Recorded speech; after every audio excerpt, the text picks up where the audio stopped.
Hi, Tom. How are you? I'm doing great. Great to see you, Jen. You too. I know you have a lot of exciting things, and I could really squirrel out and ask all of them at once. But I think if we focus, we might be able to help your listeners latch onto this giant project. I might be bringing in some new people who've not heard the story before. So instead of just going over everything you've ever said in any interview ever before, if you could say to somebody on an elevator before the door opened, what did you do with the Matrix? What was your role in this Matrix? The Matrix, I would say, was something that I felt was a necessity that I was, as I said, whispering through art, trying to create something to warn people about what the plan was to create a one world society by enlisting all world leaders, by creating a program which involved a red pill, create longevity using the blood of the children, where you would have a one world society crossing national boundaries and agreeing to do it because they would be being offered longevity for them and their families. And that's really where it begins with the red pill idea, which they latched onto, and the jacks to the back of the neck, which allowed the cognitive enhancement, is what really was the beginning. So I was warning about what was being planned by the elite, where the rest of the population would no longer be needed in a Oof. longevity-driven society.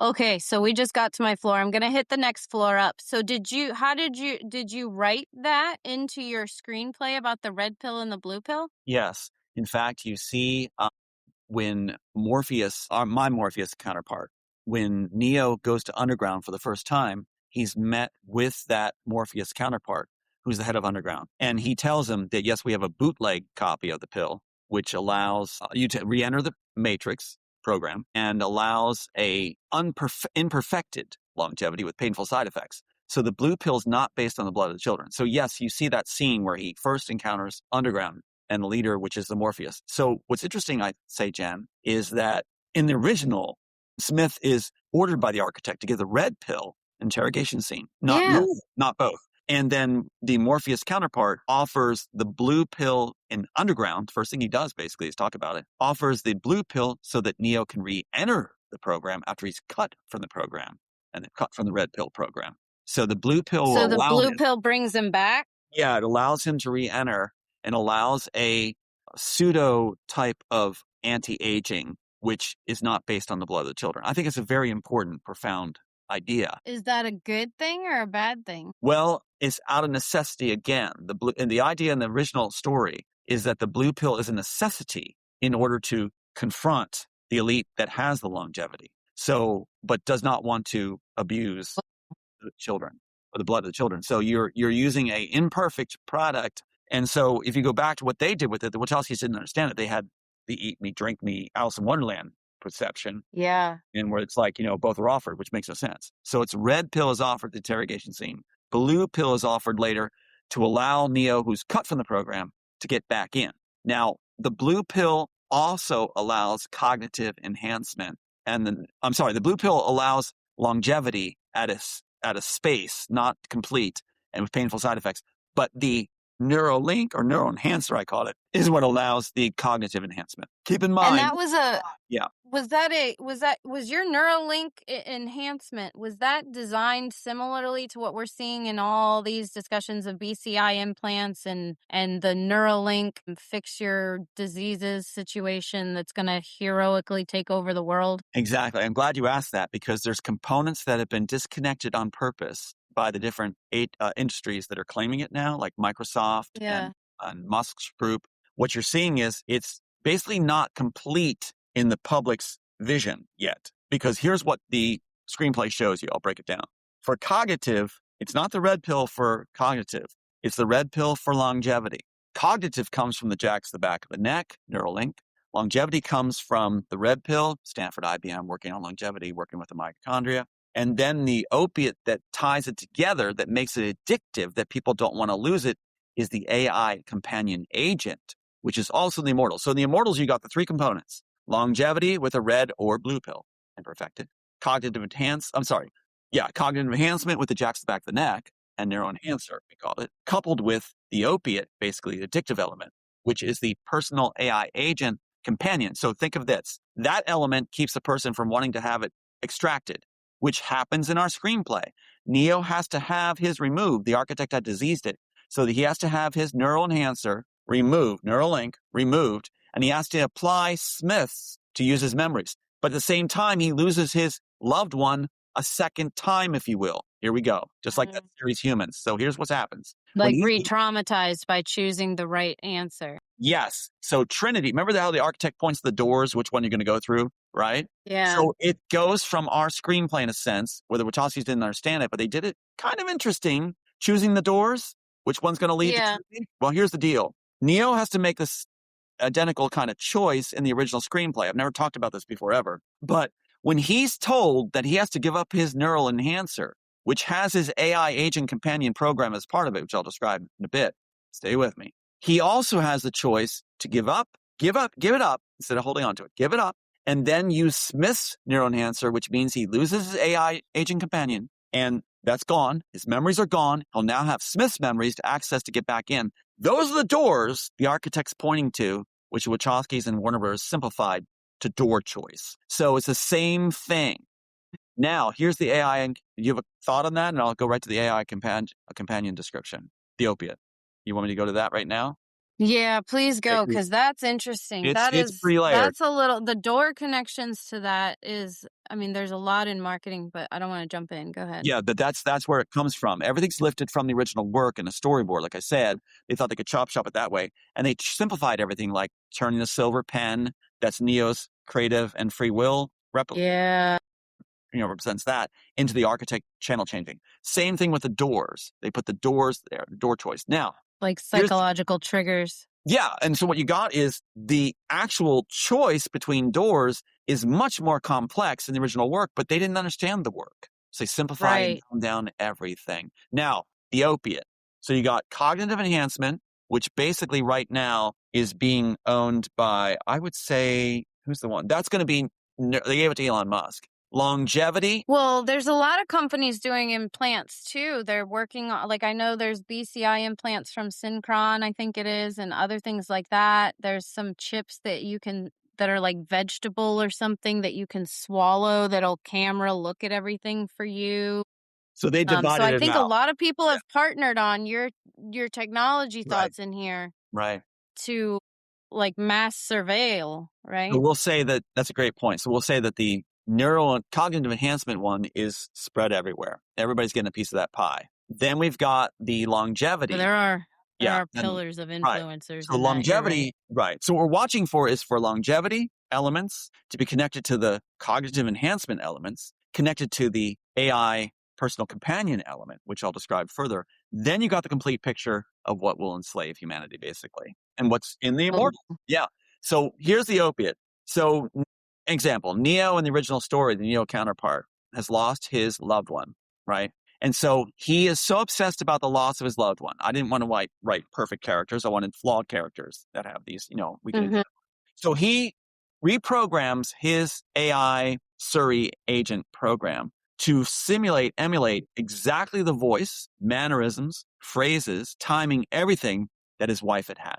They took this out. Wow. They took this out. So what happens is when she talks to him in two different fashions, if you need something done like your TV on or different topics looked for, searched for, or you need, say, Jen, a drink to materialize, it will act in almost like secretarial mode. It'll be like, your drink is ready. The parameters have been met. When it senses that you have a need for that personal touch, companionship, or are suffering a feeling of loss, this AI companion program will then kick into the personalized side of it, where it'll start talking as a loved one again. And you'll actually have a conversation. Our Neo will have a conversation with that AI agent as if the loved one's right there in the room. Now, Oh, that's what, yeah, Steven Spielberg seized on this with Minority Report, with Tom Cruise. And yeah. on that, taking that element, which Couple is other places. right. Yeah, you're absolutely right. And so that goes along with the Ghost program with the AI agent, which simulates the person full body. So what you have is that he has to give up when he's making that choice. We call it the door choice. When he has to choose, he's going to give up his loved one. He actually says goodbye to her, and the AI agent says goodbye to him, that she'll miss him in the very voice and tone and mannerism of the wife he lost. He's losing a loved one a second time, and this time, Wow. which says something bad about the Neuralink. When that's taken from you in the future, if you implement that and integrate it into your cognitive functioning, when it's taken, you become dependent on it. they'll have your memories, your personal identities, they'll have your codes, they'll have your intimate moments, they'll have everything's gone. They'll have it. Whoever takes Everything. it can have it. The agents can take it from you. That's warned about in the screenplay. So backtrack and summarize. Cognitive enhancement, longevity, plus an opiate, an AI, a companion who's personalized to a loved one you lost will make it so you never, ever get off the An program. addiction, Literally. so you don't wanna get rid of it. That's right. It also becomes an enticement to join the program.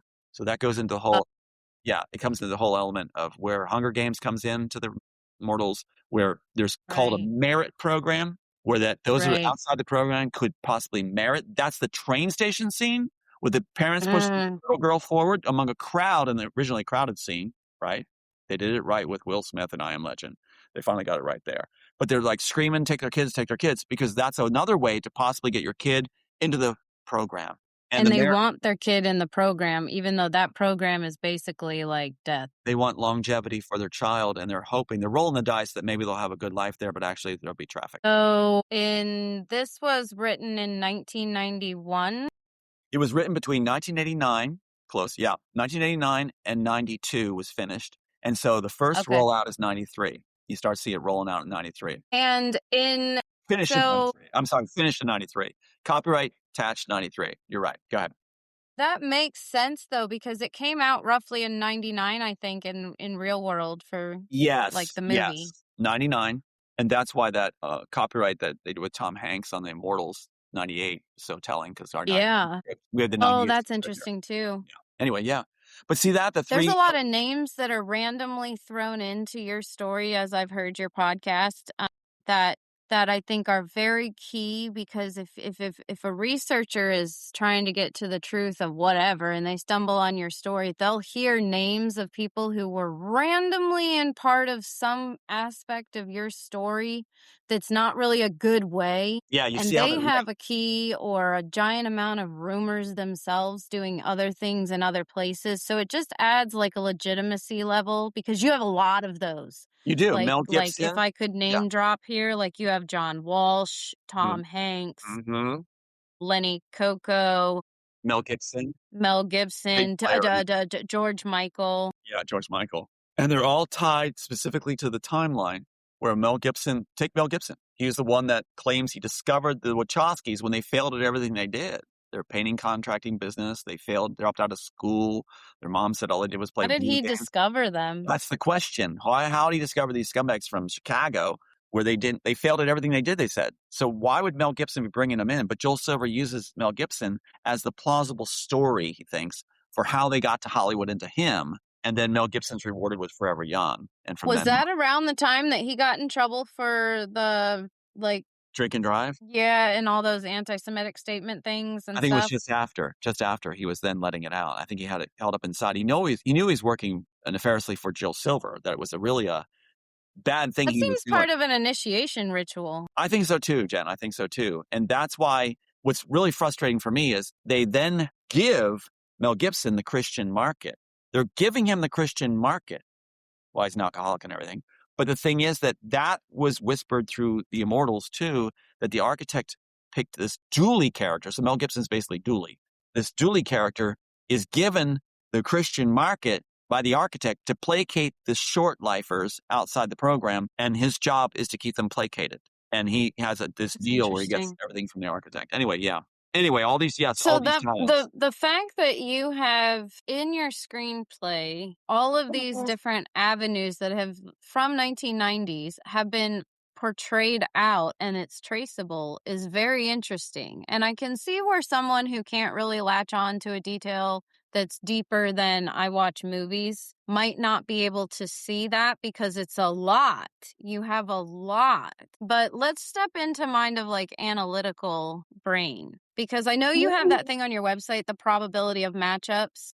And I think that's really important because you have a lot of dots that not only does your screenplay show these things, these technologies, these theories, these thoughts, those exact things have been utilized to control the entire world ever since then.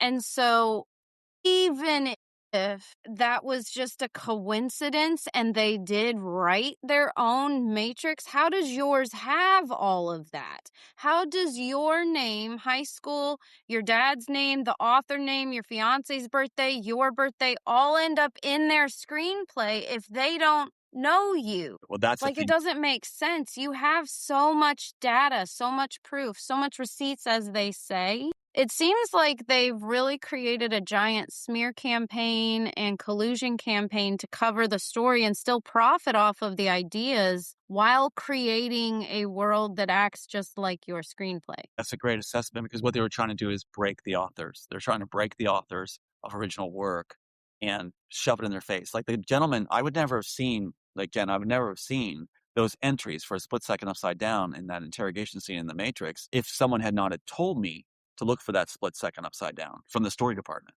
of Warner Brothers. That's a really good point. I'd like to pause there because if you're watching this from the outside perspective and you've seen Tom on a few shows and he talks about the hundreds of matchups, I know that some people can get a little overwhelmed by that many matchups and they think that it's just words, whatever, and they move on. You didn't look for that.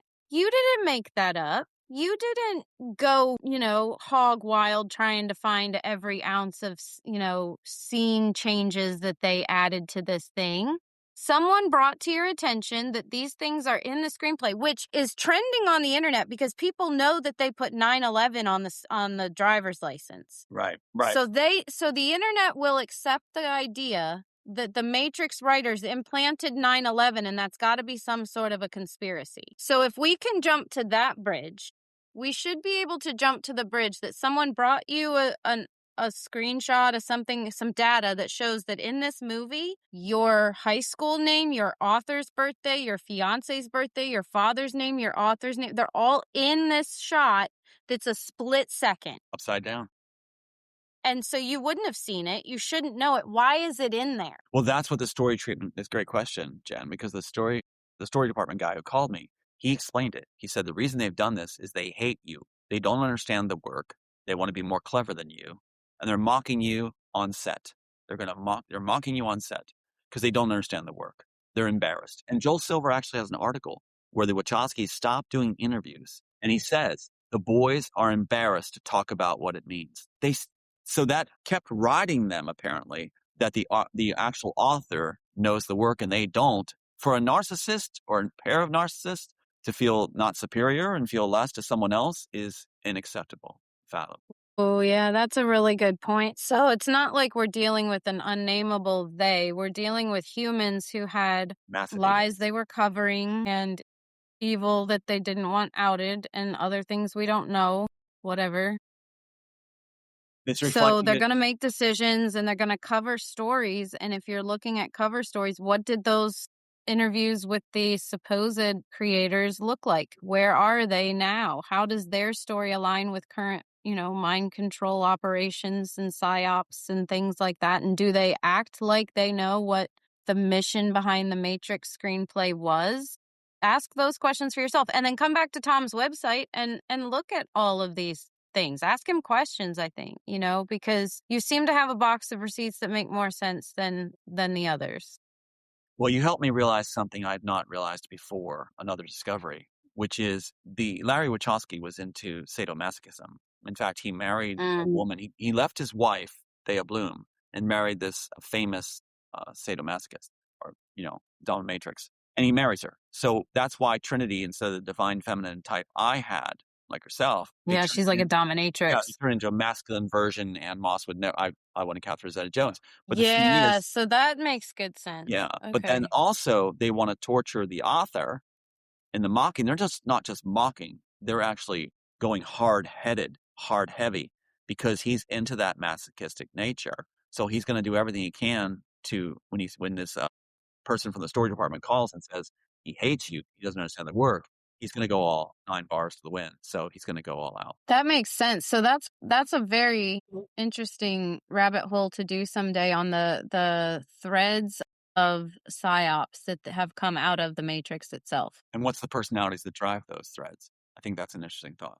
Yeah. Exactly, because they had to be contrived. If you look at your screenplay and what you meant for this to be, which is we've made the premise now, I think, and in a lot of the data that you have on your website and where you met, when you met Lenny and you presented it in all these different situations, I think we've presented that you had the authority, placement, and positioning to be where you were, and it did happen. Now we have to question why they stole it. What were they doing? Why were they creating all of these psyops out of it? And why did they bastardize it when you had such a beautiful healing script that would have just been as popular if they did it with their fancy dollars? They could have done it your way, still stole it from you and done it right. Why did they bastardize it? What was the reason? You said it's such an important thing you just bridged. So important is we go back to the theme and what the Immortals is trying to relay and tell and warn. And that is, again, that one world society. You just laid tracks right to it. That's the important thing. And it's happening in China right now. So what's going on right now is, again, in the Immortals, there's a section, an interrogation scene. And if it's okay, I'd like to read that just real quick Yes, please. paragraph. I want to read that from the interrogation scene. What Smith is telling Neo counterpart, this very plan. It's right in the pages on 35 of the Immortals, which is in the Copyright Office. You hear these words. And it's from the interrogation scene, the original.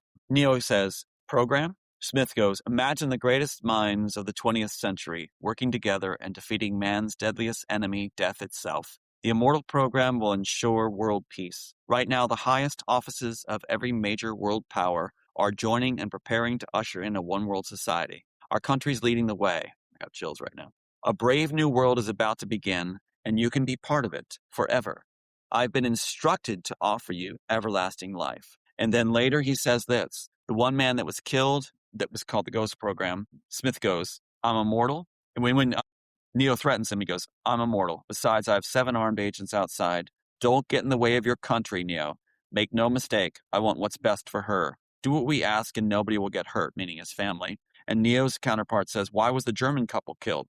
And here's the answer. Smith says, Carl wouldn't listen. It's not time for the public to know yet. Think what would happen if everyone knew that aging was a thing of the past, but only a few were chosen.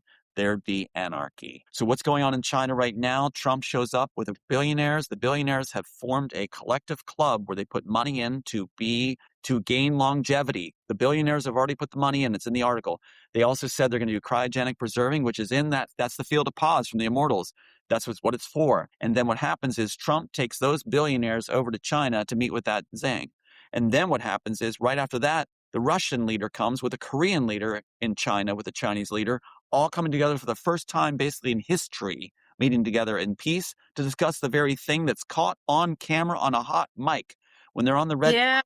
red carpet, they're talking about immortality, how 70 years old already is like young, and how they're going to be 150 immortal. They're talking about what the real concept that I was calling out in the Immortals way back in 93. It's being done exactly the way it was described. World leaders coming together, discussing how to implement a one world society with immortality for the elite, which will bridge all national boundaries to get them all to agree so their families and loved ones and them and world leaders will have immortality, which means the rest of the population is now no longer needed except for a percentage of the 99%, maybe 3%, that could be a servitude class and also an ongoing Epstein Island affair. What you're going to have is a sexy class. And that's what they're doing right now. That's why the leaders are getting together. Then Russia leader went to talk to Trump in Alaska. You've got this going on right now, exactly from the pages and that's what's caught on the hot mic. And when Trump said, yeah, we discussed a lot of things. I'm not going to tell you what they were. There'll be some trade deals, maybe some trading some airplanes.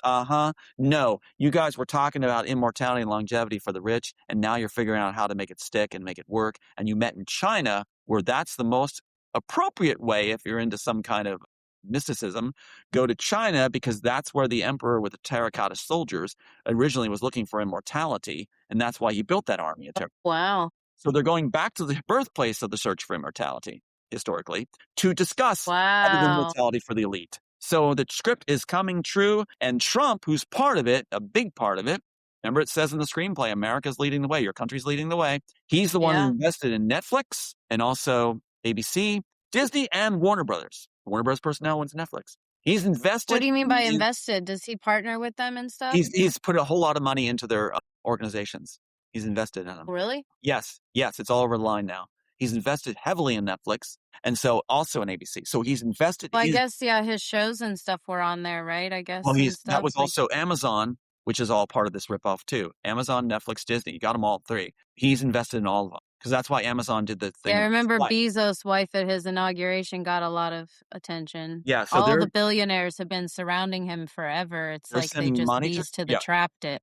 they're sending money to Trump, millions to Trump, and that's why he switched up where he said first the tech giants were bad, then he gathered them all at his Oval Office because he wants to be part of this one world reset and with immortality. I'm not kidding you. That's what's going on in China, and they're caught on the hot mic discussing the very thing Oh, that mattered that was not supposed to be told to the public.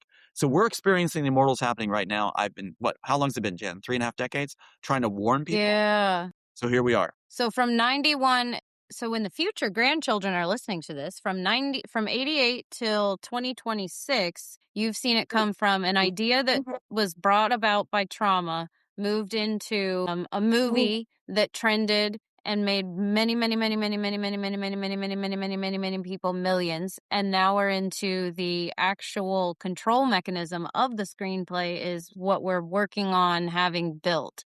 So if you're looking at this from the future, can you finish that timeline? Because Yes, this is that'd a be a little great thing. scary Well, here. that's why, Jen, that's why Neo in the original story, the Neo character, which I modeled after myself, is fighting for immortality for all, which the billionaires don't want. That one reason they took the screenplay. And also the idea that look at what Joel Silver did with my work after he had all my drafts, all my screenplays through discovery as a defendant, where they have me only claim sequels only, which means you're never going to win if it's just sequels only. We haven't had Matrix case yet. So he gets to have all that access and then does Altered Carbon, which the premise is tie it in. The rich in the future have immortality. The poor is used as pawns. And that's exactly what's going on right now. That's the premise of The Immortals. Now, when The Immortals was submitted, during the faux case of just sequels only, which you can't win, Joel Silver says it's a mundane idea. Warner Bros. Says that. Then when Altered Carbon's done, same premise, rich in the future have immortality, poor is used as pawns. He says it's the greatest sci-fi concept ever. And after the hit and run that happened on me, he took his name off the project. If you look at Altered Carbon now, you'll see formerly producer of Altered Carbon. He ran. They're getting scared. Watch for others running too, because we can take It them happened out when on he people. got fired too. That was prior. Yes, he got fired from Warner Brothers in 2012, I think, and then 2012, 2013. And then same time as Mike Lang from Disney left within a month. Then you've got him leaving Yeah. Altered Carbon. Altered Carbon, he leaves later after the case was thrown.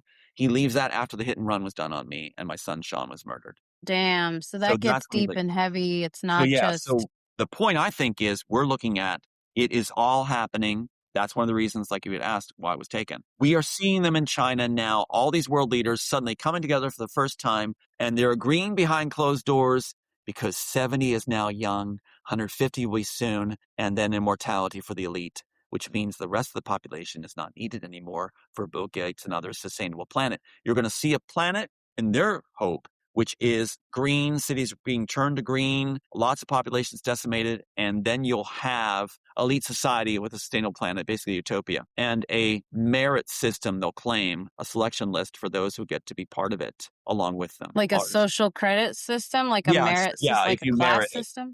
Yeah, if you meet certain parameters, you'll be on the merit list where you'll be like a scientist or a great artist, or they don't want to be bored. So So they're it's, doing a reset and they're planning out who's going to be part of it after yes, they and that's part of the fun. become world domination Yeah.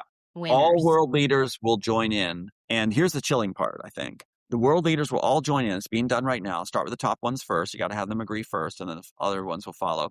And their families and them will then be selected for that immortal program. Then what happens Yeah. is they will disagree on how to solve this final solution. They'll disagree on how to shed the large masses that are not considered desirable for a sustainable planet and with longevity will be in the way because they'll, so what they're Well, going to do is, that's not cool. so what the answer in the Immortals is they are segregated to squalor conditions outside the program, and they are allowed to live normal lifespans, and then you stop them basically from having births and things like this through disease, COVID, that kind of stuff. And then what happens is you have them, I didn't call it COVID, of course, but they then die out, and you take care of the ones that merit, which are pretty and, sexually attractive, whatever, they are brought in as a servitude class. So the final solution is a slow bleed, because not all the world leaders are going to agree to just instant camps and then elimination. Trump's group, his administration is for, they're actually building the warehouses right now with the facilities for biological hazard igniting fire removal. So he's for, from what I understand, he's for this instant solution. Get rid of those that aren't. He even said about his, I think it was Eric, or one of his relatives is a younger boy who's in a wheelchair. He said he shouldn't be alive because he doesn't even know his dad. If he doesn't know who his dad is, he shouldn't be alive. So he's talking just like Man in the High Castle. He's talking about like that series where they go useless eaters. He's already doing it. So Trump would be all for eliminate a large part of the population. But other world leaders, believe it or not, like China apparently, they're like, well, let's bleed it through. Let's not just eliminate everybody. Let's segregate them, and we'll figure out how to do it now. That's what's happening in China. I kid you not. And I've been trying to warn it was coming for 3.5 decades. Do you have have you interacted with the following you have in China or I've in had Asia? different people have contacted me from different places like Japan and Ireland, Scotland, you name it, like all over the place, Germany, all over. So there's been, yes, Yeah. China too. But I'd love to hear from that side of the world what the story of the Matrix meant to them, what was pushed on them. Did they have merchandise? Was it in the theaters? Did they get told about red pill, blue pill, and which one to take by Elon Musk also? Like, I just think there's a lot of psyops around the world that if we were to listen to what you had to say, read your screenplay, and then, think for ourselves, we might be able to fight back against the they that is doing some of this stuff. we're right back at What the is screen. the end of your screenplay? How did you end this? Well, that's the thing that I was kind of frustrated with them also, is they turned the Trinity character, right? They turned her, who I had said, like I said, I wanted Catherine Zeta-Jones. I wanted the divine feminine. I wanted the intelligent, classy, with a look of a discernment that would intimidate most men. That's what I had. And they turned it into Larry saying, we wanted a sexy female protagonist who was sexy but not evil. That's a quote. So ruined it. So mine has that femme fatale in the room of monitors where she sacrifices herself to save a man who's under the influence of Smith's memories and feelings and drives, assaulting her basically sexually, attacking. She rips out his Neuralink, Smith's Neuralink, out the back of Neo's neck, and he turns basically a blithering idiot right on the floor in the room of monitors, and she allows the guards to attack her and allows Neo to escape. And so Trinity, in the real film, they didn't know what to do with it. The real film, the original one, she saves the day. She sacrifices herself to save the day for a man who does not merit it in his actions, but she knows he's under the influence of another man's mind, basically, because they needed those memories to access the cortex building to get it through the seamless walls, like the seamless corridors, and to get to the dome. So they didn't know what to do with that. But that ending, what I would say Or is, they just didn't want a save the day. there you go. They just wanted the sexy, right? The sexy. Women in their place is sexy, I guess, is what they wanted. Or not save the day at all. Yeah. But I mean, so the whole movie kind of controls out of like a sci-fi fear. This is a little real. Wow, I'm entranced type situation. You can't really have a feel good ending no, you with can't. that. Except in the end, the only way you just made me think of something so amazing. I never thought of this before. Thank you for taking the way you just did. I don't know what you did, but it just worked. Okay. Anytime. Be here all So in week. the end, how does it end in the original?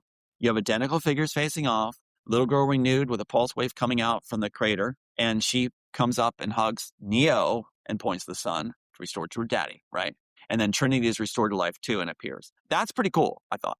And then that's Yeah, why because that's yeah, a powerful good ending. yeah, so that's why they put it in 4. Basically, I understand they fly off together, but it's like they're not flying off together. They put Superman in it. But anyway, so what happens is you've got the Christ figure actually returning in the end, because that's the only figure that, the identical figure facing off the architect looking like Christ, because he is needing the pure power of worship to stimulate his mind, where he used Neo to purge the agents. Trinity and Neo, he allows them to purge all his agents because he's going to come back looking like Christ, so he can do the Christ fake ending that I saw Robertson was planning. Tie it all together. Whoa. Yeah, that's what he's planning.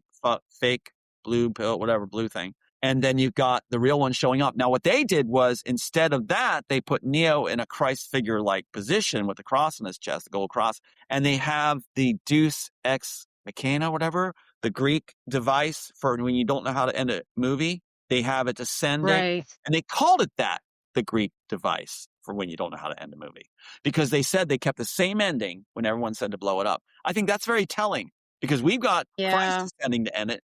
They got this Greek god name figure descending to end it. So they didn't know how to end it. What Wachowski said, everyone said to blow it up, but we'll keep the same ending. Same ending of what? Same ending as Immortals. Why you have a 20-foot rule, you're not be within 20 feet of it. So this is an important discovery that I'm seeing is that they match that too. Yeah, they seem to have really corrupted every aspect of good that could have come out of it. Yes. Yes.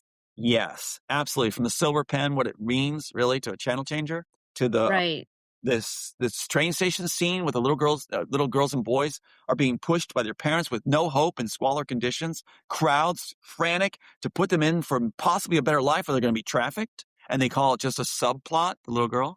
I mean, you You got can see, I mean, so in other worlds, of like conspiracy discussions, podcast history discussions I'm in, they talk about the orphan trains of the history, you know? yes, the kinder transport. Yeah, and Yeah, there's the a couple conventional. other, like, theories of those types of things happening. Sometimes it was, like, kidnapping or quote unquote "helping" underprivileged children, and they would put them in Masonic orphanages or, How about like, other situations. World War One Turkey? Yeah. World War One Turkey, where the British officers all said they all had one little girl each, basically. All these British officers in Turkey, the poor fathers were so desperate, they gave their daughters over to British officers, and each one had a young girl with them where they went. Why?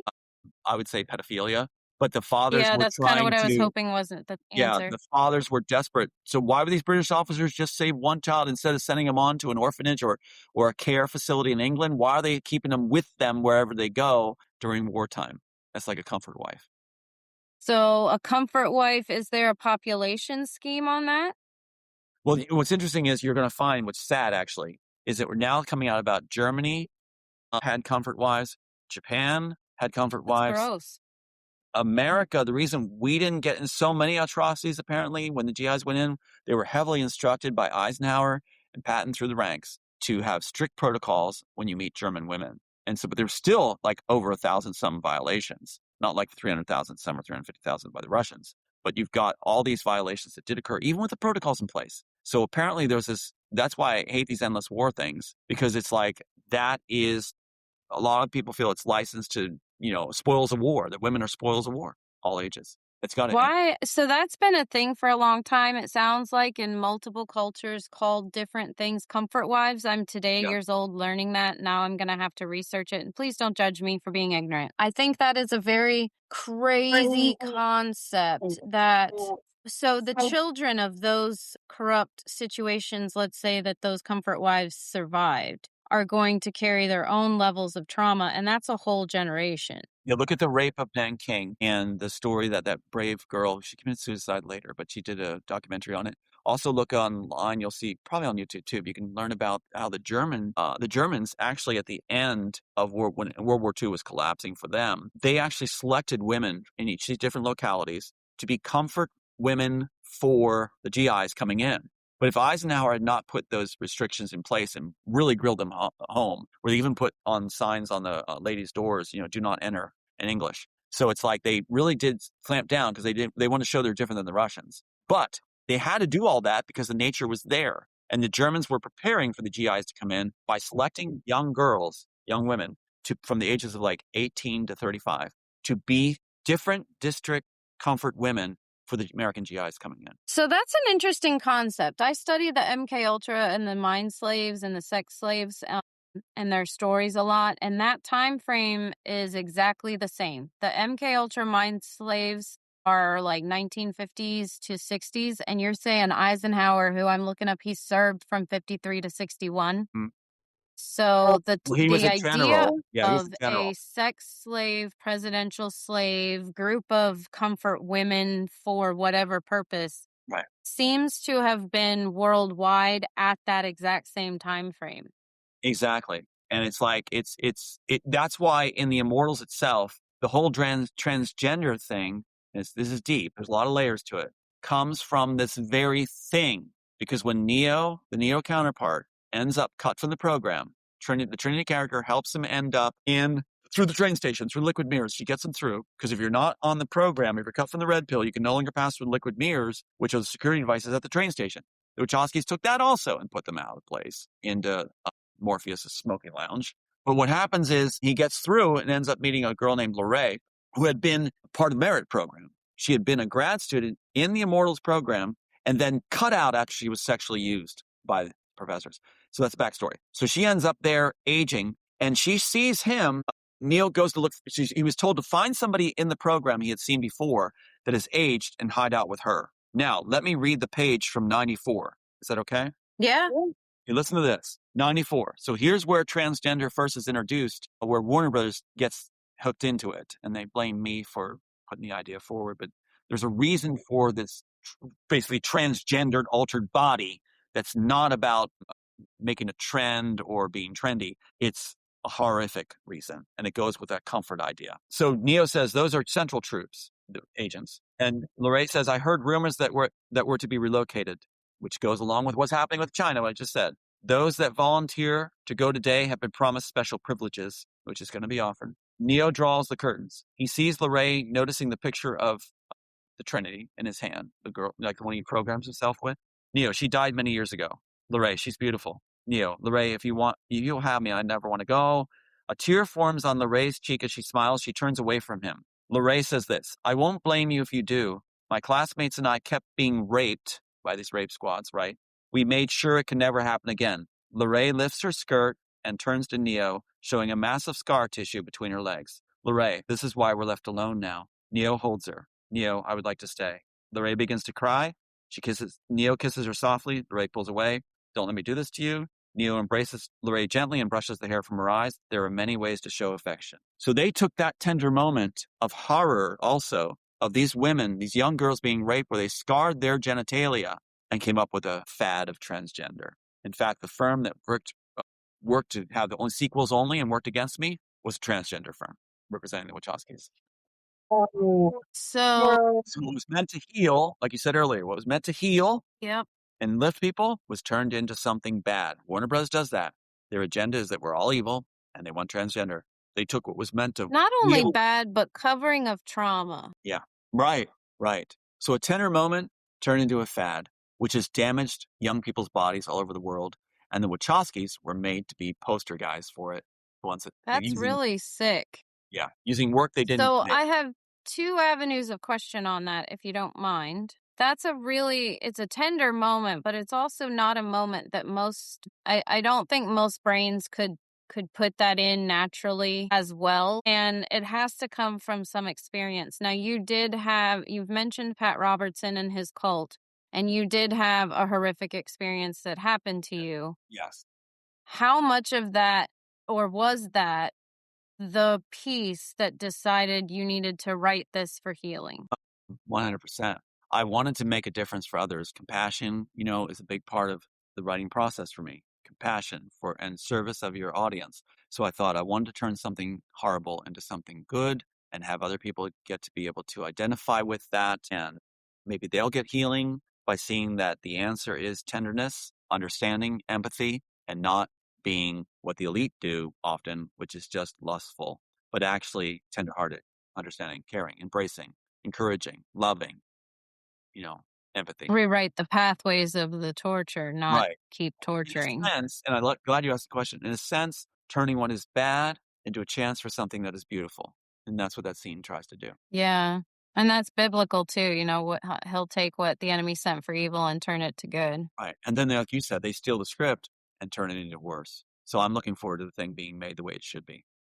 Yeah, absolutely. I think that would really seal a lot of situations. So I think just to touch on some things, and then I'd like to get into your lawyer discussion. I think people need to look up the Pat Robertson cult, the Christian Coalition. Right. That is also, your story connects to Pat Robertson, the Christian Coalition, Liberty University, John Walsh in America's Most Wanted. There's another school in Pennsylvania, I think you mentioned, wasn't it? Is it Messiah? I don't want to. There's Messiah College. At Mills Yeah. University is where the idea for the Windows came and the internet. It's insane. All these things were levels to the next level. And that's why I was singled out also. Among others, I was singled out because of the whole idea of Windows, which Bill Gates then took and Steve Jobs That followed. is interesting. Yeah, So, in your story that came from your experiences, which were traumatic in their own right each time, you have multiple different threads of billionaires who currently today have those exact concepts as their legacy. absolutely right. It was like doled out. They said that the screenplay, it wasn't just the story, it was the tech too, worth a lot. And that's why that, like I said, Jen, Joel Silver, I'm sorry, the Wachowskis, when they were given the story to take it in 95 and 96, they're given the Immortals, the science project, they call it. They're given the science project, the Immortals, codenamed. And they announced immediately, we want to do Jack's the Neck for real. It's public. And they weren't supposed to do that Yeah. yet, right? So that there you see the tech, they want the tech and the story. They thought that they naturally, if they're given the tech, they can claim the story. I'm sorry, they're given the story, they can claim the tech too. And they were slapped back on that. You never hear them say it again. So that's what they meant by do it for real. And then, like I said, Warner Brothers groomed Elon Musk to get it in the end and made sure they had established it was theirs first before he was given it. That's And huge. here we are. That's here we It are. is being done. And they're all happy as long as they head to longevity and the reset, which they're fast tracking right now. As Trump gets older and these other world leaders get older, they want to accelerate literally the program. So that brings about the question of the legalities in your story, because this is all technologies, thoughts, IP. You wrote this, you have the screenplay, it's in the trademark office. So there's an understanding that this was your idea. It came out of personal experiences. You've told the story about how it connects to that children's book you were inspired by and all these other themes of your life. Yeah. And then they took it and made billions off of it in multiple different ways while torturing the world in a world domination theme. So if Bragging about it. you were Right. to exactly. So if you were to go to court, I can imagine that a judge probably would not understand that. No, but what he would understand is that, good question. He would understand that Matrix was never claimed, that all the matchups in Matrix were never claimed, because they said that we only claim sequels. They forced us to only claim sequels with that illegal contract, right? You discovered. And so they forced Yeah. us not to be able to claim Matrix. And even at my own deposition, the supplied attorney, who was a defense attorney claiming to represent me with the suspended license before, he was objecting to me explaining why I wanted to claim Matrix. He objected to me saying anything that would allow me to claim Matrix at my own deposition. So from what I'm hearing, you had a lawyer that, and you've told this in other places, so we should probably back up. But from my understanding, you had a lawyer that hounded you to become his client, Right. was not licensed when that happened, and then was sponsored to be licensed by Warner Brothers. After he threw the case. After he threw your case, he was Then he they was sponsored sponsored to it. get his license. Right. What happened was he approached me and he promised $100,000. It's just insane. $100,000 plus he would get a copyright attorney out of that 100,000. Plus it would be on a contingency basis. And he said he really wanted to see me get justice. And he's a defense attorney. Didn't know he had a suspended license, ineligible to practice law in California. But he then gets us on board, runs the statute latches out. So this is 2009. Now it's a 10-year statute. 1999, they make it. You have 10 years. 2009. We discovered in 2009. And so he gets on board. You have 3 years after discovery. So he runs out 3 years and says, we'll have to file by this date, and pinpoints it. Otherwise, you'll be past latches. He makes sure that he disappears after 2.5 years with us with this faux contract. He then disappears, won't receive calls, won't receive emails, nothing works. We go to office, can't get in. After the day of the target for latches is passed, the very next day he calls and says, well, I guess we missed it. I guess you don't have a case. We go, my wife and I at the time, we go, well, maybe we discovered it in 2010. He knows it was 2009 because he shows later a Facebook entry where we said the day we discovered, which we didn't remember for the 3 years passing. So he knows. So then at that point, he gets excited. He goes, well, then maybe we can still do it. So this defense attorney with a suspended license, still not telling us his license is suspended, having taken money from us and solicited us to be his client, then goes on to make a filing. But he writes an email going, it's on, game on, it's in, but I'll have to talk to you about something. The next days that follow, he filled us in and said, oh, I forgot my license was suspended since 20 years. And he had forged my signature to make it pro per. But he didn't give us the contract. Now, here's what happens, that illegal contract. What happens then is he says, we got plenty of time. You got 3 months to serve the defendants, right? California, 3 months. Again, he disappears. Can't reach him, can't call him, no email returns. And the time's running out on serving the defendants. So about a couple days before that runs out, I leave a call on a voice message. He's not responding to us. And I said, we're going to contact the judge to see if we can get these defendants served. At that moment, Jen, I'm glad you asked, get a call within half an hour. Within half an hour, we get a call from Tony Rankin. Wait. Don't contact the judge. Warner Bros. Will allow us to have an extension to serve the defendants. And yeah, wait. And they'll also sponsor me to get my license renewed. What? What have we been waiting for? And then Why do they need to sponsor him to get his license renewed? Yeah. Why? And so what happens is we see in an article, I think you found this, an article where Joel Silver is ousted from Warner Brothers, even though he is the one that says he submitted the Matrix story in 94 without He still claims it in some places too, but he can't. Yeah, he still claims it. You're right, because he made a fortune off it. And he's in interviews talking about what's next. He's still claiming it. You're right. It was like you pointed out, it was a move to mask it to keep us from naming him. Tried to, but he was already named. So what happens is they sever the relationship for 25 years, sever that relationship so that he won't, like a cover. I think it's a cover where he won't be able to be pinned on it, the theft, but he's already been named when he filed.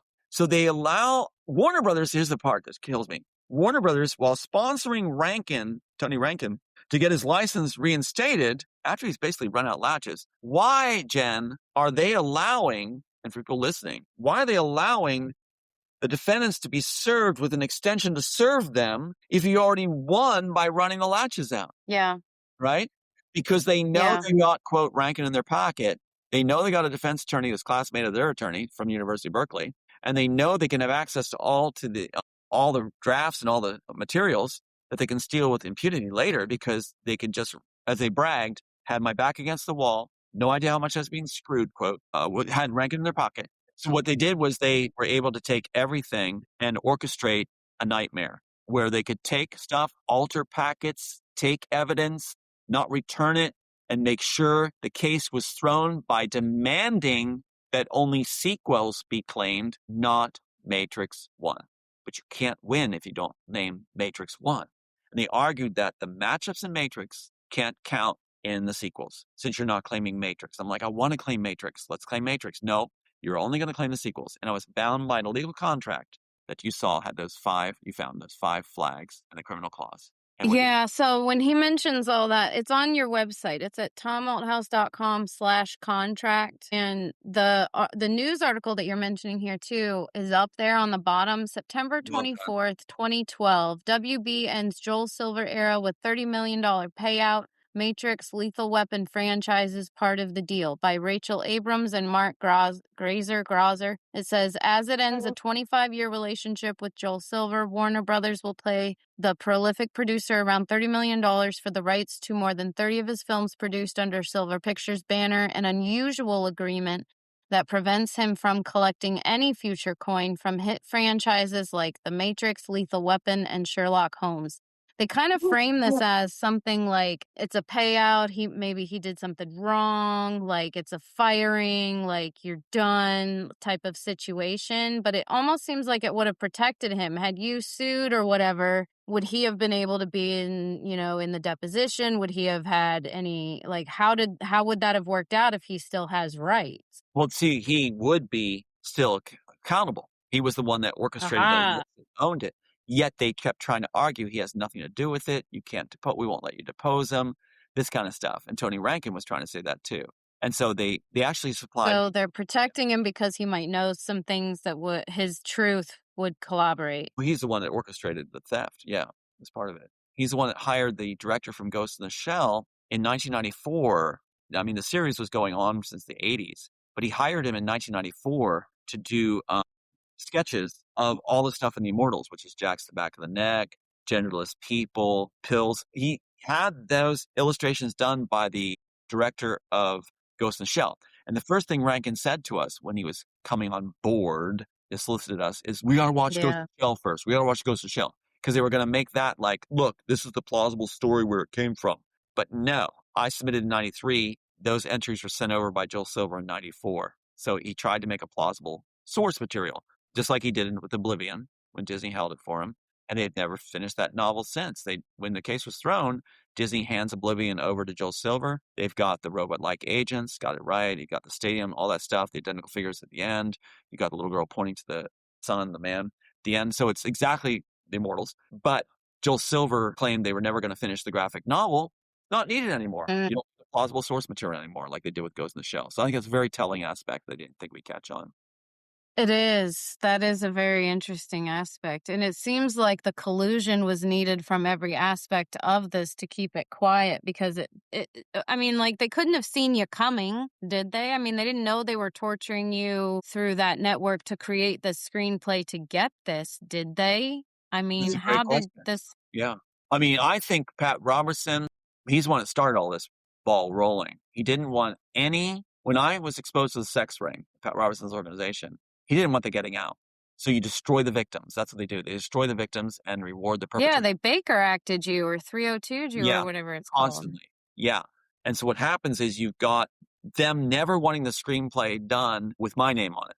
And they made sure that, Because I mean, that would prove give me some legitimacy and also explain legitimacy. what it means and how it ties to Robertson's organization. The interrogation scene was actually the president's meeting at Robertson's organization. Like Shakespeare in Love, the real scenes are attached to real life from the author. They don't want that ever being done, right? So what they did was Yeah. Robertson was instrumental in making sure the piece got to Disney through his adjunct professor, Ned Vankovich, who his wife and him suddenly got positions from the East Coast at Robertson Organization, all the way over at Disney's Story Development Department and Universal Story Development Department. So Robertson was instrumental in Disney getting the work and also Lenny Coco getting the work, using the grad student of his graduate school, CBN University, Nadia Centino, her father-in-law. And that's how I end up with Lenny Coco. It was Robertson that organized that. So he organized Disney. And that tried to be wiped from memory. Someone tried to mind wipe Lenny to not remember meeting you or tell him to say not remember meeting you. And then you having a nice moment saying, well, okay, anyway, thank you for, your time or something. It jogged his mind and he goes, well, I'll tell you, my family remembers meeting you. And I think that's on your website too, on the podcast spot. I think that is the Lenny Coco tape, Yeah, that's right? the huge thing. That's the huge thing because he died right after that. Not long after that, he died, and it's like that. You hear the paralegal for Warner Brothers firm. He died not long after that. Yeah, not long, and you hear him. You hear the paralegal How going, did he die? "We don't know." Oh no, you do know. Here's what the article said. I'm glad you asked that. The article says this. Remember that scene I read you where it says, Oh, yeah, he died in 2015. You're it right. says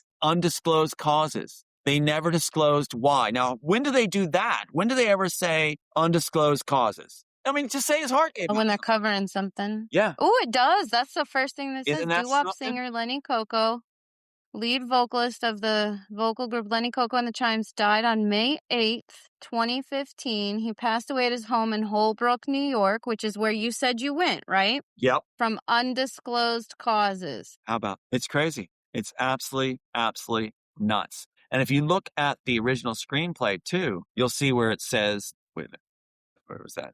Remember I was reading that thing about how did he die, what he die from? And it says, Yeah. wait, that's right after that. I'm looking for it right now. Wait a second. It's right here. Wait, that's after that. They said like undecided, it's undecided yet because they said they don't know why. Wait a second. All right. Wait a minute. 1 second. So, and also, you were taken to his place in a way that you were not allowed or something to kind of remember where you were going or something, right? You mean Silva? When you went to Lenny Coco's place, Oh, Lenny did Coco's. you know Yeah. where you were going? Yeah. It was up at his house. I knew where we were going because Okay. they took us to his house. But here's from page 29 in the Immortals. It says, the Neo character says, I mean, as far as we can prove anything now. And then the agent says, Jewish guy's dead. And Neo says, what did he die of? And the agent says, speaks into the phone again and then to Neo, unknown. And Morpheus' character says, you mean undecided. And then, yeah. So it's right there, that kind of idea. So What? it did the very same thing. So whether that's intentional or not, And but yeah, and again, you wrote that in 89 to 92. He passed in 2015 and you met him, we just what, had that phone 20? call. We just had that phone call. Right. I met him in 1993. And that's where the poor man's packet and the submission letter came after that, after the meeting, because he put me on the phone with Bonaventura, with the entourage I was with. And that's why he So said, right after you wrote the screenplay, somebody grabs your attention and wants to position it. You meet him, you're taken to his house, you meet him in 93, he's the best. and then he says he doesn't remember meeting you, and that's a piece of the puzzle that showcases somebody knew you had written this piece. So you have he knew you wrote this, George Michael knew you wrote this because you wanted a piece of his art, his song in the end title, and then and he said yes, so that means he had to have read your screenplay, and then he died not long after that. When did he die? 2016, right when the case was fully thrown, where there's no more appeal time and everything. So that's when we're being sent to Canada for the hit and And run. that was natural causes, December 25th, 2016. Yep. Right at Christmas. Heart failure. And so it says a condition of heart muscle for him, and then it says a condition of congestive heart failure is what they're calling it, undisclosed in the original articles with Lenny Coco, but now they're saying it, if it's written nowadays, they're saying it was congestive heart failure. Well, they always say the heart gave out. Yeah. So that's what they said with Huh? George Michael. They say his heart gave out on Christmas. And those are two people that had your screenplay because you were either pitching it through their connections or asking them for a piece of their art in your play, and you needed to get their permission. Both had So copies. they would have been able, if you were in court and you didn't have a corrupt lawyer, they could have been corroborating your story. Right. They were both keepers of a copy of the screenplay. And not long after you went to court. So this film was made in 99. They didn't die in 2000 after this. They died after you went to court about this and it became a thing, Right. And as soon as the case is fully both thrown, randomly of natural right, as causes. soon as the case is fully thrown, gone. Loose So, the I mean, I'm not saying you had anything to do with that. I'm no. just saying that's really not like to do with it, but they wouldn't have been trying to cover that up for your, so they wouldn't have, talked on behalf of you, but it sure is hard to talk myself out of thinking it had something to do with them because those are two pieces of the puzzle that would have been easy to be like, well, okay, you say you didn't take his screenplay, but all your stuff's in the movie and you got these two people that say he presented it. So what are you going to You're say absolutely about that? you're right, Jen. They're the best witnesses. They talked about it, discussed it, read it. They're credible. Yeah, Yeah. totally. They're the best ones. And for George Michael too, I mean, he said like, let's send it in and see how it goes. He is in the end credits. So it means he saw the full thing and allowed us to submit his music with the submission. And that's another reason they were very afraid of the music being. But anyway, Exactly. So when we talk to people fresh who don't know this story and maybe they've heard the Sophia Stewart story or they believe the Lana Wachowskis or whatever situation, they're not taking into account all of the details that you have before Wachowskis are even thought of to do this project. right.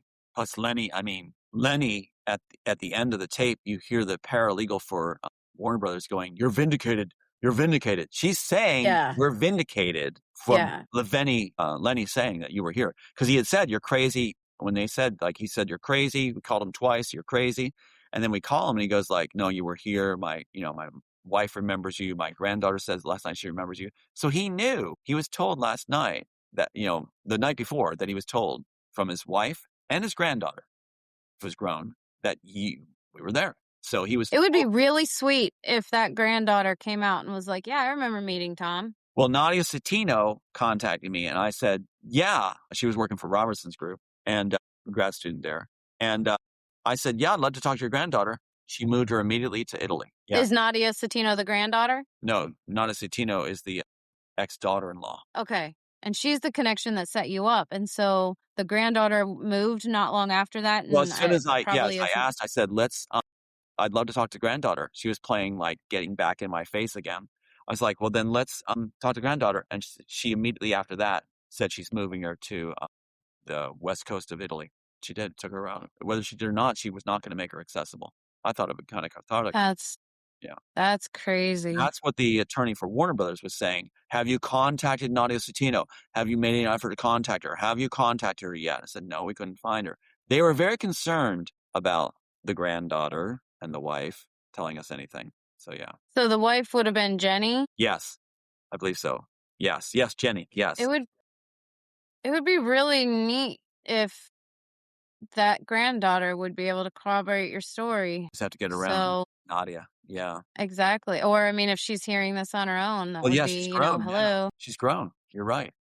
That'd be Yep. huge. And this is syndicated worldwide. So the safety that you're finding is because you're telling your story. You have supporters worldwide. You have people that love this story, understand what you were trying to do, and worldwide people know your name now. I mean, just looking at your website stats, you have so many countries that people are visiting your stuff from. It would be hard to do anything right now with anyone not being able to connect a dot or ask a question. And so if this is being heard by anybody that worked on the Matrix or was part of the artwork for any of these stories that he's talking about, and you might remember a random rumor about a screenplay or a such and such. He's got a spot on his website where you can contact him and submit one of those stories, and if you have information, he'd love to hear it. All of that ties in, and there's a lot of other scriptwriters who've gone through this too. So maybe Tom's resources, the things he has on his website about his documentation, maybe that can inspire you to find pieces for yours, because this isn't, I mean, you were a giant story that they stole for a lot of reasons, but there's a lot more screenwriters they ripped off for all kinds of artwork. And that's a different kind of, I don't want to call it trafficking, but they're ripping your brain off for profit and then torturing you. So what really is the difference? Like, I think we're gonna be heading towards a golden age. If we survive this reset thing going on and short circuit it, they like to be clever. And so with it being explained and presented to the public what's going on in China, all these world leaders, what they're planning, it short circuits them. It kind of shifts the direction of the river flow because they no longer feel clever. So it does have an effect on them. But I think we'll then see a golden age in film where a lot of writers will get their work restored and we'll get to see what they had intended, the passions put back in. It would be amazing to see works of art the way they were originally yeah. created and delivered, made. And that's why I think we're going to have a golden age later once we solve this reset problem. So Think so too. I think that's huge. I was looking up the Matrix on, the most important documentation source, the Wikipedia, and they have this stupid little thing down at the bottom where they showcase how it was so influential that it got added into this new database they had to create in 1988 called, where is it? It was inducted into, well, I'll just go forward where I was. It was inducted into the National Film Registry because it had so many interesting pop cultural themes. mm, So in 1988, this new registry was created that would be called National Film Preservation Board. And it was created with several prominent filmmakers, Frank Capra, Martin Scorsese, and others. They advocated in Congress. They wanted to preserve film. And it's all under the guise of a great American film heritage do right situation. 1988 is when you were in your abuse situations that right, caused, or I think, or yeah, the I lost it. collusion to cover it up. Right. You then wrote the script. They stole it in 93 and it was inducted into, I don't know when it was, but it said not long after The Matrix. So it's now in that new society that was created at the same time frame that you were being, positioned to make this. Exactly. You know, That's a giant, and then when you look at the Pat Robertson collusion with the whole Christian coalition, which is trending today also with the Seven Mountain Mandates and the Calvary Chapels and all of the other discussions with the collusions and cover-ups of the sex rings within the organizations that are sponsored by churches worldwide. Let's not talk about Romania or any of those other situations. So that's not, I mean, that's not gone away. It you know got what worse. fascinates me too, Jen, is that many, many pastors I've come across have talked about the atheist version of the Matrix, but Yeah. not one of them wanted to bring forward the original, even with proof of the Christian version. They didn't want it. So what does that say about our churches? I was just attending a Well, that they're cover-ups. yeah. They're all going for, like, I think it's like popularity from the pulpit. They're not going for what is real and true and was giving glory to a God. Glory to God. It was like they wanted to be popular by attaching on to the atheist version of the Matrix story. I was just like, oh my God, from the pulpit. Well, it has to be that way though, because if people, so if you have a, I mean, push pause on me whenever you want to. But if you have a brain cell for this, I think it's important to discuss that situation with Dr. Silva, because he was still at the marketing department of Liberty University when I looked him up, and want to say like 21 or something like that when I heard your story. He was listed on as a department chair or some high level thing. So from the time your story happened in the 80s until, today years old, he's been positioned, promoted, and seemingly not persecuted for what happened to you. I'm assuming because he was so comfortable doing it, you were not the only one. No, he was a repeat offender when he came to me. We know that. They said it in the So letter. there's Yeah. clearly other people, Yeah. and you probably weren't the last one. And he's been promoted ever since. That's how they do it.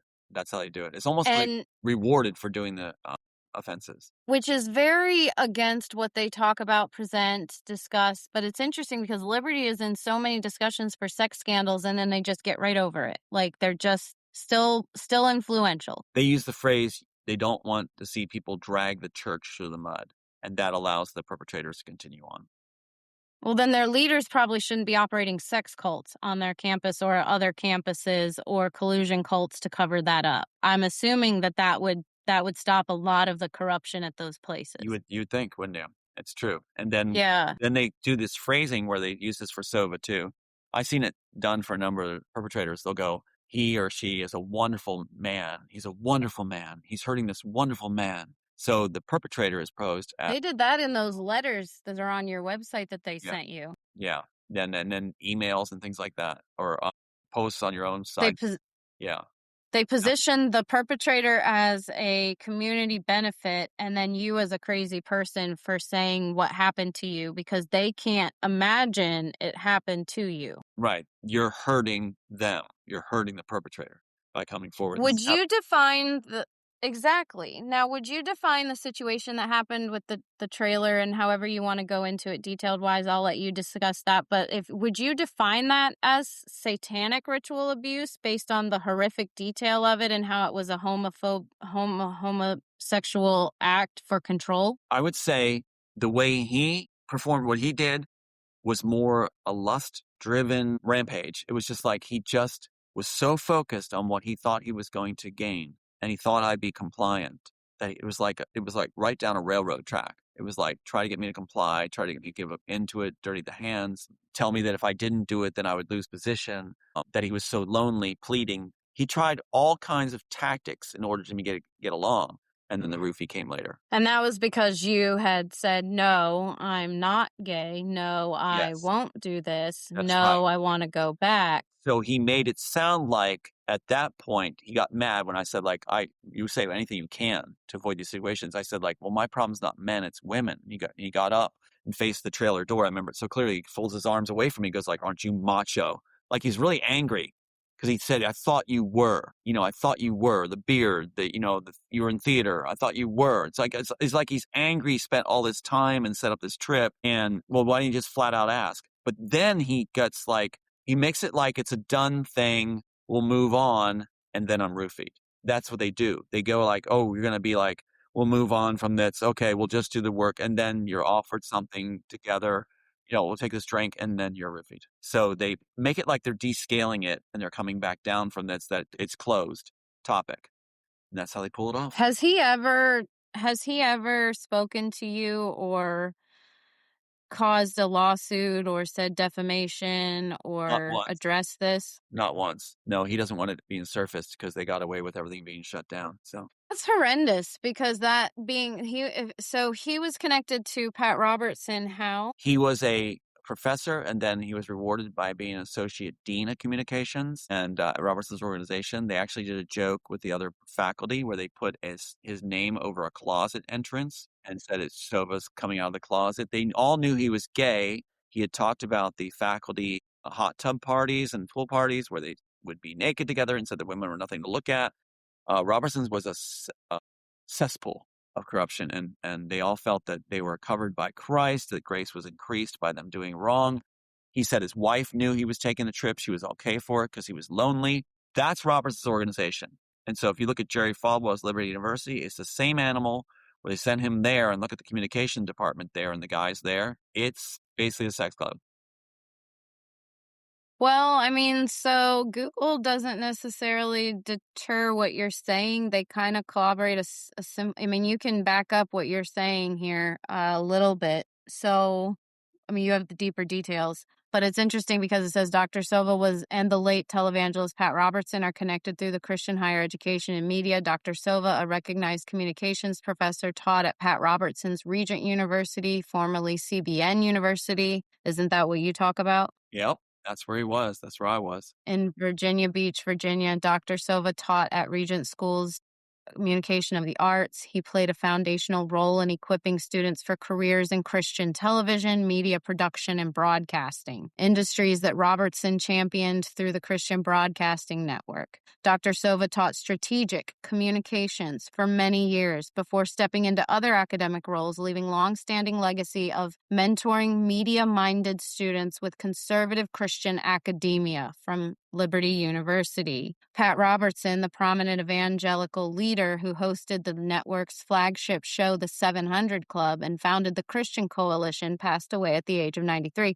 This does not mention that he was running for president and had all kinds of other theories and themes and discussions. So, I don't know, Tom. This kind of aligns with everything you were saying. Yeah. It froze on my side while you were talking. It's really weird. When you brought Silva up, it kept freezing you while you were talking. Right when we started talking about communications, it froze You your do not screen. want I this saw that. out. I hope it recorded what I was saying, but I You saw that you were freezing. I was hoping you were still here. They don't want this out. They do not want this out because it goes back to Kempsville Presbyterian Church, where Sova had told me about the pastor David Anderson. That's why Thomas A. Anderson and for Neo, you're all in on it.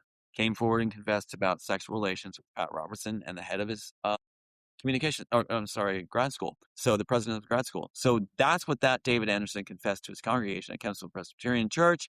That's why Pat Robertson sent his PR person in charge of it for a year to cover it up and to indoctrinate the congregation never to talk about it because it would, quote, drag the church through the mud. And that's why they named Neo Thomas A. Anderson also. Anyway, it's pretty wild. Wow. Yeah, yeah. It was Dave Anderson? David Anderson, he was sent to Duck, North Carolina after he went forward and confessed. And then David Geiertson's, the PR person who took over, got Robertson put in charge of the congregation with a staff of 20 guys in suits that made sure they would be indoctrinated not to say anything. Yeah, David Geiertson, the one that said in his resume that he took over at Kempsville Presbyterian Church because the previous pastor had been involved in a moral failure, was confessing to the congregation he had sex with Pat Robertson. And the moral failure was the David Anderson.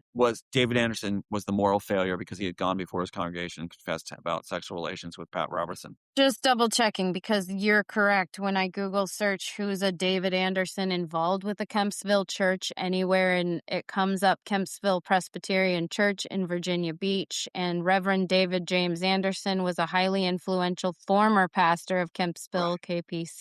Right. Served the congregation during its early foundational years. So Geierson took over as soon as he was removed for his confession in front of the congregation and then spilled it into his resume. So a PR person heading the church for over a year with a staff of 20 to make sure that they never talked. Anyway, that's that. This is crazy because this says he did not leave Kempsville under a cloud, and they're bolding it. I love it when AI gets like, oh no, hold on, we have to collude this story. Says David did not leave the church because of moral failure or confession of wrongdoing. There are no public records, and I didn't ask that. I said, why did he leave? That's bizarre, because right here I have David Geiertson's resume. Look up David Geiertson's resume online. It'll say in the entry that he had to, because of a moral failure. It's a quote from his resume. Let me see if I can get it on my end. I'll put it to you. Geierson, is that David Geiertson, Geyer, Geierson, Tson or something like that. me see if I can find it for you. It's too important. Isn't that wild? On the Christian. Why would why would it put up that it That's wasn't the a moral Google failing? AI. Yeah, Yeah. when that's It's exactly nuts too from because his I didn't even ask anything to lead it to that. I said, "Why did David Anderson leave and what was his confession?" That's all I said. And it said, "The Reverend David," while you're looking, "The Reverend David James Anderson did not leave Kempsville Presbyterian Church under the cloud of a scandal, moral failure, or a confession of wrongdoing. There are no public records, news articles, or church archives indicating that he was forced out of a confessed to a crime or sin. Instead, his departure from KPC was part of a standard career progression and the traditional Presbyterian minister moving from one pastorate to another. The confusion regarding a confession or a dramatic exit likely stems from a mix-up with different contexts." unbelievable. Can you clip that? I'd love to put it on the website at some point here, Yeah. because I want to put it side by side with David Geiertson's his resume. So let me go ahead and pull up his resume thing real quick because this is too important. Look how they're scared because I said this is the thing, this is the smoking gun that blows Robertson out of the water, and therefore ChatGPT covering for him like that on such a lie is very, very important. Very important. So if I can get the thing here. One second, I'm gonna try to find it. This is way too important. Well, what's interesting about him is he's from Kentucky and he went to Michigan State University, so that's intriguing. Interesting, yeah. Find this here. This is way too important. That unbelievable. That shows how AI is being manipulated to say Yeah. whatever they want him to say. And that's just And he says he's a David Geiertson PhD. I can't find what you're showing, but just to prove that he is what you're saying, he was, the art it program. says he is a founding team member of Regent University in 1977. David returned there as president in 1990. Wow. So he went to cover that up too. Okay. Yep. See if I can find him here. But either way, the timeline matches exactly what you're talking about. Right. Well, to see it in his own resume is absolutely amazing. The very words that ChatGPT is saying didn't exist is really, really important. In fact, that remember that string I did with you for trauma triage, which was dealing with the Pat Robertson letters? It's in there. Yeah. It's in the Yeah. thread. It's in the thread. If I don't find it right here, right now, it's in the thread. And that'll be very, very important to have. So if we put that on the, And that would be good. Because that's the thing that destroys them. That will destroy them. so you have David Geiertson resume showing that he came in because there was a scandal. He says it in his, on his, he puts it on his resume. He says those very words. He says those very words on his resume.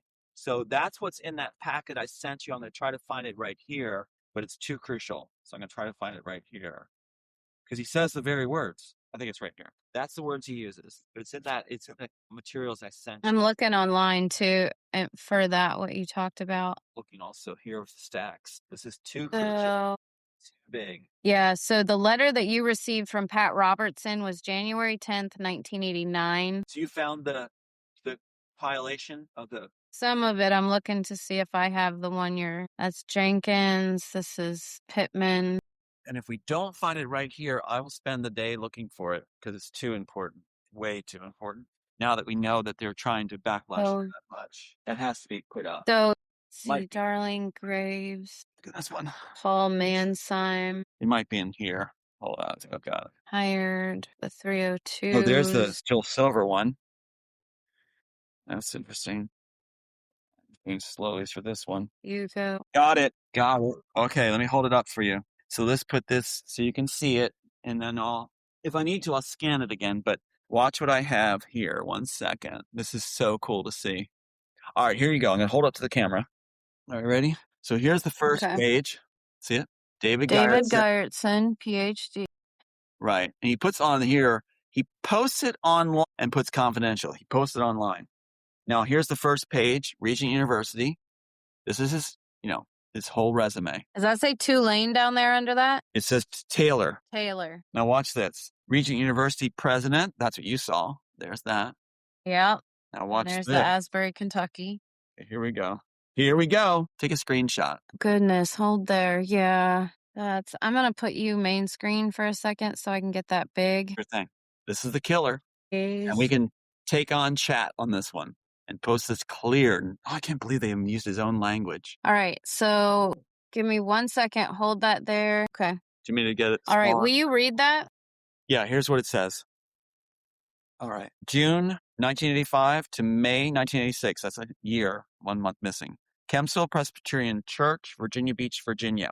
Interim senior minister, served as the interim senior minister for a 2,000 member PCUSA congregation while they searched for a new pastor. Supervised a staff of about 20 full-time employees and ministers and managed a budget of about 1.5 million. Stabilized the congregation after the loss of the previous pastor due to a moral failure. Provided direction for the development of a new strategic plan and assisted with the transition to a new senior minister, left when new senior minister was identified and installed. A moral failure. His own language, his own resume, the very man sent for the cover-up. And that's what ChatGPT is saying didn't happen. Wow. So that's why we need to post that. It's a big deal. That's a huge deal.